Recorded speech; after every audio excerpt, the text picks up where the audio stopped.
తెలంగాణ ప్రజలందరికీ very good evening. Congress Jubilee Hills స్థానాన్ని గెలిచిన ఆనందం పట్టుమని 10 రోజులు కూడా లేదని చెప్పాలి. ఇప్పుడు కాంగ్రెస్ ప్రభుత్వం మీద కాంగ్రెస్ ఎమ్మెల్యేగా గెలిచి శాసనసభకు స్పీకర్గా వ్యవహరిస్తున్న గడ్డం ప్రసాద్ కుమార్ గారి మీద పిడుగు లాంటి వార్త అయితే వచ్చిపడింది. కలకత్తా హైకోర్టు ఇచ్చిన ఒక తీర్పు ఇప్పుడు కాంగ్రెస్ పార్టీకి కావచ్చు, ఇక్కడ స్పీకర్ గారికి కావచ్చు పీక మీద కత్తిలాగా వచ్చిపడింది అనేది కూడా చెప్పాలి. అసలు విషయం చెప్పే ముందు స్పీకర్ పదవి అనేది ఒక న్యూట్రల్ పదవి. ఓ విధంగా గ్రామీణ భాషలో చెప్పాలంటే ఒక గ్రామ పెద్ద మనిషి అని చెప్పాలి. అంటే ఏదైనా పంచాయతీ వస్తే ఇరు పక్షాలకు సంబంధించి వాదనలు విన్న తర్వాత నిర్మోమాటంగా ఎవరిది తప్పో ఎవరిది ఒప్పో కుండ బద్దలు కొట్టినట్టు చెప్పేయాలి. ఏమాత్రం నాచకుండా తీర్పు ఇవ్వవలసి ఉంటుంది, నిర్ణయం తీసుకోవాల్సి ఉంటుంది. కానీ మన తెలంగాణ స్పీకర్ గారు కాంగ్రెస్ నుండి గెలిచినప్పటికీ కూడా స్పీకర్గా అందరికీ సమన్యాయం చేయవలసిన అవసరం ఉంటుంది. కానీ మన స్పీకర్ గారి తీరు చూస్తే మాత్రం నాంచుకుంటా నిర్ణయం తీసుకోకుండా ఆ పదవి యొక్క గౌరవాన్ని తీస్తున్నాడేమో అనిపిస్తుంది. ఎందుకంటే ఇప్పుడు మనం చెప్పబోతున్న వార్త వింటే నిజంగా స్పీకర్ గారి మీద సుప్రీంకోర్టు ఎలాంటి వ్యాఖ్యలు చేసింది, సుప్రీంకోర్టు స్పీకర్ గారి మీద ఎంత ఆగ్రహంగా ఉంది, సుప్రీంకోర్టు చేసిన వ్యాఖ్యల వల్ల స్పీకర్ అనే పదవికి ఉన్న ఆ అందమైన గౌరవం ఎలా ఎగిరిపోనుంది అనేది ఒకసారి మనం మాట్లాడుకుందాం. ముందుగా పార్టీ మారిన ఎమ్మెల్యేల మీద బీఆర్ఎస్ సుప్రీంకోర్టులో ఒక కేసు వేసింది. ఆ కేసుకు సంబంధించి సుప్రీంకోర్టు స్పీకర్ గారిని నిర్ణయం తీసుకోమని బంతిని స్పీకర్ గారి కోర్టులోకి విసిరేసింది.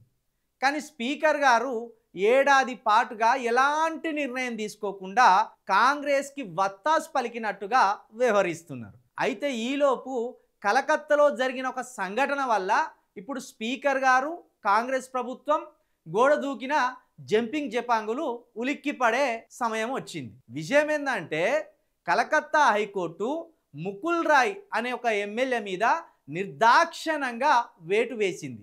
ఓ విధంగా ఆయనను అక్కడి హైకోర్టే ఆయన శాసనసభ సభ్యత్వాన్ని రద్దు చేసి పరేసింది. కలకత్తాలో కృష్ణానగర్ అనే నియోజకవర్గం నుండి ముకుల్ రాయ్ బీజేపీ నుండి పోటీ చేసి గెలిచిండు.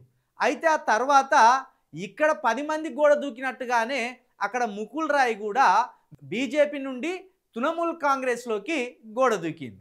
అయితే అక్కడ కూడా బీజేపీ ఏం చేసిందంటే అక్కడ హైకోర్టులో ఆయన మీద కేసు వేసింది.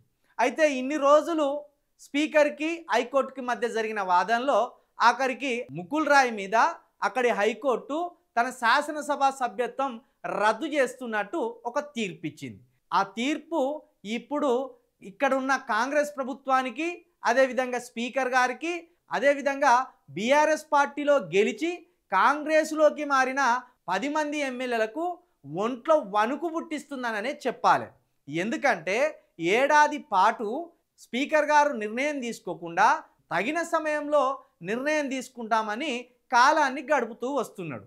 ఎప్పుడైతే ముకుల్ రాయ్ మీద అక్కడ వేటు పడిందో ఇప్పుడు సుప్రీంకోర్టు నీ సంగతి ఏంది అని మన స్పీకర్ గారికి ఒక హెచ్చరికను జారీ చేసింది. అందులో భాగంగా సుప్రీంకోర్టు వాడిన పదాలను, భాషను చూస్తే సుప్రీంకోర్టు జడ్జి గారు బిఆర్ గవాయ్ గారు ఎలాంటి ఆగ్రహంతో ఉన్నాడనేది మనకి ఇట్లనే అర్థమైపోతుంది. సింపుల్గా బిఆర్ గవాయ్ గారు ఏమన్నారంటే తెలంగాణ స్పీకర్ గారు నూతన సంవత్సర వేడుకలను ఎక్కడ జరుపుకోవాలనుకుంటున్నారో వాళ్ళ విజ్ఞతకే వదిలేస్తాం. ఎందుకంటే మీరు పార్టీ మారిన 10 మంది ఎమ్మెల్యేల మీద ఇప్పటి వరకు ఎలాంటి నిర్ణయం తీసుకోకుండా కాలయాపన చేస్తున్నారు. కాబట్టి రాబోయే నూతన సంవత్సర వేడుకలను స్పీకర్ గడ్డం ప్రసాద్ గారు ఎక్కడ జరుపుకోవాలో మీరే నిర్ణయించుకోరని సుప్రీంకోర్టు ఒక ఆగ్రహమైన వ్యాఖ్యలు చేసింది. అంటే దీన్ని బట్టి సుప్రీంకోర్టు జడ్జి గారు చెప్పింది ఏంటంటే మీరు జైల్లో ఉండి జరుపుకోవాలనుకుంటున్నారా, లేదా మీ ఇంట్లో ఉండే నూతన సంవత్సర వేడుకలు జరుపుకోవాలనుకుంటున్నారా అని పరోక్షంగా వ్యాఖ్యలు చేసింది అనేది మనం ఇక్కడ అర్థం చేసుకోవాలి.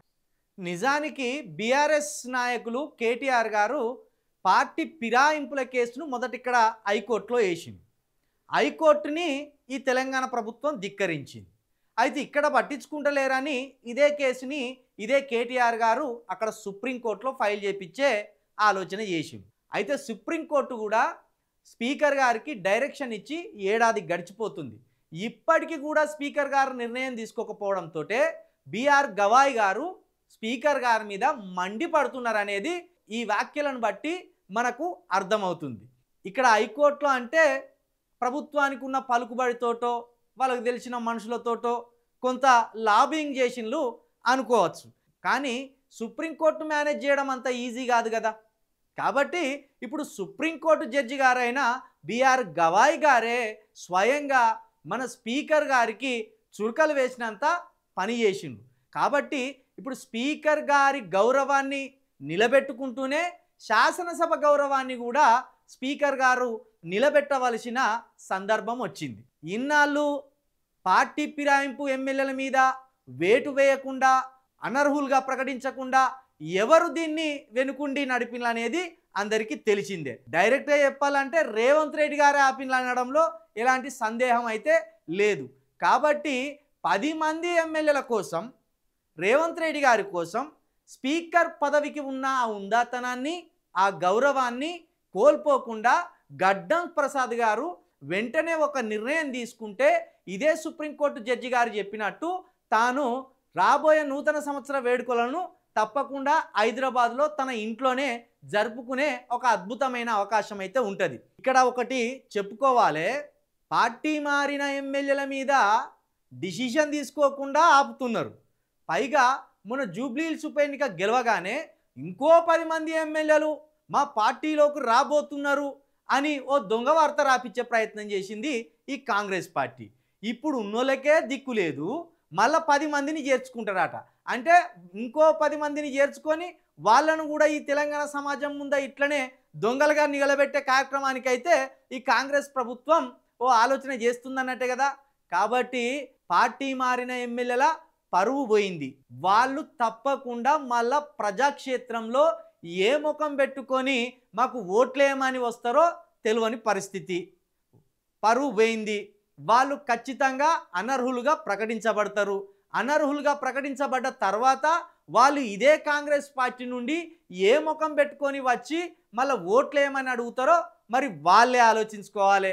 కాబట్టి మరో 10 మంది కాంగ్రెస్ పార్టీలోకి రాబోతున్నారని ఏవైతే అసత్యపు వార్తలను ప్రచురం చేస్తుందో మరి రాబోయే 10 మంది ఎమ్మెల్యేలు ఎవరో ఇప్పుడు సుప్రీంకోర్టు వారు చెప్పినట్టుగా గవాయి గారు హెచ్చరించినట్టుగా మీ 10 మంది ఎమ్మెల్యేలను కూడా అదే సుప్రీంకోర్టు బోన్లో నిలబెట్టి మిమ్మల్ని కడిగి పారేస్తారు ప్రజలు అనేది కూడా మీరు అర్థం చేసుకోవాలి.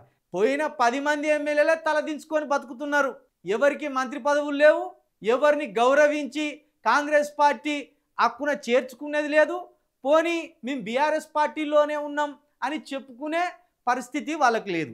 కాబట్టి ఒక పార్టీ నుండి గెలిచి ఇంకో పార్టీలోకి వెళ్ళడం అనే ఈ దుర్మార్గమైన సాంప్రదాయాన్ని శాశ్వతంగా అడ్డుకోవాల్సిందే. ఇప్పుడు సుప్రీంకోర్టు చేసిన వ్యాఖ్యలతోటి ఎవరైతే ఇంకా జంపింగ్ జపాంగుల ఆలోచన చేస్తున్నారో మీరు బుద్ధిగా ఉండి ప్రజలు మిమ్మల్ని ఏ పార్టీ నుండి అయితే గెలిపించిందో ఆ పార్టీలనే ఉండి ప్రజల తరపున ప్రతిపక్షంగా ఉండి కొట్లాడండి. అంతేగాని ఈ పార్టీ మారిన 10 మంది దొంగల లెక్క మీరు కూడా దొంగలై ఈ సమాజం ముందు సిగ్గుపోయే వ్యవహారం తెచ్చుకోకండి. ఇప్పటికైనా గడ్డం స్పీకర్ గారు సుప్రీంకోర్టు అంత ఆగ్రహంగా మీ మీద వ్యాఖ్యలు చేసింది. దీన్ని దృష్టిలో పెట్టుకొని అతి త్వరలో మీరు నిర్ణయం తీసుకొని ఈ 10 మంది ఎమ్మెల్యేలను అనర్హులుగా ప్రకటించి ప్రజల ముందు వాళ్ళని దోషులుగా నిలబెట్టి ఇలాంటి దొంగ నాయకులకు ఓట్లేయకూడదు అనేది మీరు ఒక మంచి సందేశాన్ని ఇవ్వాలని మేము కోరుతున్నాం. ఎందుకంటే వచ్చే వారం రోజుల్లోగా స్పీకర్ గారు వీళ్ళ మీద ఏదో ఒక నిర్ణయం తీసుకోకపోతే కనుక స్పీకర్ గారి మీద సుప్రీంకోర్టు నిర్ణయం తీసుకునే అవకాశం ఉన్నది. కాబట్టి పార్టీ ఫిరాయింపుల ఎమ్మెల్యేల విషయంలో ఇప్పుడు ఏం జరగబోతుందో అని ఇటు కాంగ్రెస్ పార్టీ అదేవిధంగా గోడ దునికిన 10 మంది జంపింగ్ జపాంగులు అదేవిధంగా స్పీకర్ గారు కూడా డైలామాలో పడిన సందర్భం ఏర్పడింది. కాబట్టి స్పీకర్ గారు తన ఉందాతనాన్ని, తన గౌరవాన్ని నిలుపుకోవడానికి మరి ఎట్టి పరిస్థితుల్లో వారం రోజుల్లోగా నిర్ణయం తీసుకొని ఆ స్పీకర్ ఉందాతనాన్ని, ఆ చైర్ గౌరవాన్ని కాపాడాలని న్యూస్ తరపున చిలుక ప్రవీణ్గా మేము కూడా డిమాండ్ చేస్తున్నాం.